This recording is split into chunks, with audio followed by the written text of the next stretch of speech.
mahalin mo yung sarili mo. Ingatan mo yung sarili mo. Alagaan mo yung sarili mo. Bakit? Kasi yan lang ang kakampi mo sa mga oras na walang nandyan para sa'yo. Gusto ko lang ipaalala sa'yo na hindi karera ang buhay para isipin mo palagi na napag-iiwanan ka pa ulit-ulit. Tandaan mo, kapag kaloob ng langit, ibibigay kahit hindi mo ipilit. Tandaan mo, huwag mong lilimatahan ang sarili mo sa mga bagay na gusto mong abutin. Dahil kung gaano karaming nakikita mong bituin sa kalangitan, hindi na bilang ng beses na pwede kang humiling. Yan na single ka. Pag mayaman ka na, ipila yan sa'yo. Kaya huwag kang mag-alala.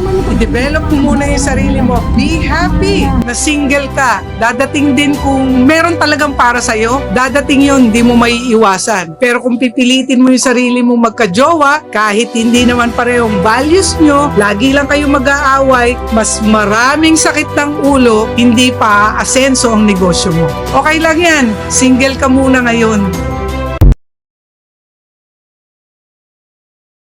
Hoy, alam mo, ang galing mo.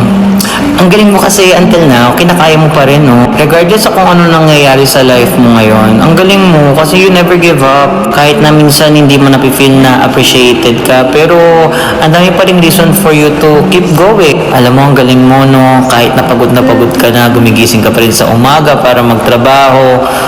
Alam ko mahirap yung buhay. Minsan nga, dumarating sa point na parang wala nang pag-asa to. But I just wanna let you know na may timeline si Lord for you. Just wait for the perfect timing. Ibibigay niya yan sa'yo. Naniniwala ko ibibigay niya yan sa'yo. Yung matagal mo nang pinapangarap, mangyayari yan someday. Alam niyo yung kasunduan niyo lang naman ni Lord, gawin mo kung ano yung dapat gawin mo, ibibigay niya yan sa'yo. Thank you for not giving up. Thank you kasi kahit napagod ka, nakakagawa ka ng paraan para magtrabaho at para lumaban pa rin sa buhay. Pero I just wanna let you know that you are blessed, you are worth it, at may value ka. I'm so sorry kung hindi ka nakakuha minsan ng mga appreciation message, recognition, kasi alam ko kailangan mo yun para mas mag-strive hard pa eh. Para mas maging motivated ka at para mas ganahan kang gumising sa umaga. I'm so sorry kung hindi mo na-experience yun na, but I promise you won't feel that way forever. Just keep going. Ang galing-galing mo. Kapag wala ka pang napapatunayan, wala ka pang halaga sa kanila. I repeat, kapag wala ka pang napapatunayan, wala ka pang halaga sa kanila. Ang sad, no? Kasi kahit nagawin mo yung best mo, pero yung expectation nila is hindi na-meet, parang wala pa rin sense yung pagiging hardworking mo. Kasi dapat ganito ka, kasi dapat ganito yung gawin mo, kasi dapat ganito ginawa mo. Kung hindi nila ma-appreciate yung ginagawa mo, kasi nga meron silang sariling standard when it comes to trabaho, when it comes to napapatunayan. Pero yung mga small achievements mo, small wins mo, hindi nila yan masaselebrate. Kasi ang focus nila is yung may big impact sa kanila. Ang sad kasi hindi nila na-feel or hindi nila na-appreciate yung small progress mo sa life. Nagmamatter lang yan kapag sobrang laki na ng impact nun sa buhay mo or sa buhay nila. Tsaka lang nila ma-appreciate yung hard work mo, yung effort mo, kapag alam nilang naapektuhan na sila ng magandang impact sa buhay nila.